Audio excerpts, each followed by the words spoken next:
இல்ல நல்லா செய்வாரு நம்புறீங்களா? நடிகர் நல்லா நடிகர் இல்லைங்க, அவரு நல்லா செய்வாருங்க. ஜெயலலிதா அம்மாவும் நடிகர் தான். நீங்க நடிகருங்கிற பேச்சு இங்க பேசக்கூடாது.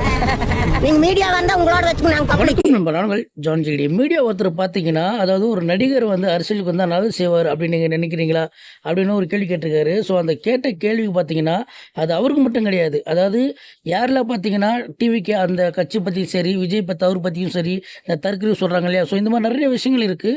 ஸோ இதை பற்றி வந்து நிறைய பேர் வந்து அவங்களுடைய விமர்சனம் பண்ணுறாங்க. ஸோ அந்த விமர்சனத்துக்கு எல்லாத்துக்குமே சேர்த்து இவங்க வந்து கேட்ட கேள்வி. ஸோ நீங்கள் அதாவது இந்த அவங்க என்ன பேசுனாங்க அப்படின்றத விட அவங்க பேசுனது வந்து கேட்டு பாருங்கள், அதோட அர்த்தம் நிறைய புரியும்.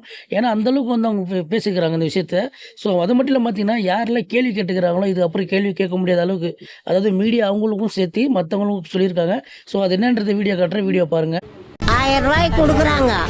1000 ரூபாய் கொடுத்துட்டு டாஸ்மார்க் பக்கத்துலயே வச்சுக்கிறாங்க. கூத்தாடின்றாங்களா? அதான் எம்ஜிஆர். ஆமா, அவர் நடிக்கலையா? அவர் நடிக்கலையா? நடிக்கலையா? நீங்க எப்படி நீங்க அப்படி அனாவசியமா கூத்தாடின்னு புதுசா வந்தா அரசியலுக்கு வந்தா நீங்க கூத்தாடின்னு சொல்லுவீங்களா? கேட்கற கேள்வியே தப்பு. சரிங்கம்மா, இப்ப தற்கொலைன்றாங்களே விஜய் ரசிகரெல்லாம் எல்லாரும் ஆரம்பத்துல அப்படித்தான் சொல்லுவாங்க. அம்மாவை அந்த நடிகைக்கு என்ன தெரியும்னு சொல்லி வேன்ல எம்ஜிஆர் இறந்தப்போ 1989 என்னமோ ஏறினப்ப இறக்கி விட்டாங்க. ஒன்னும் பண்ண முடியாது அந்த அம்மானால, என்ன பண்ணுன்னு கீழே இறக்கி விட்டாங்க. அந்த அம்மா வந்து 3 தடவை ஆடல, 30 வருஷம் ஆட்சியால.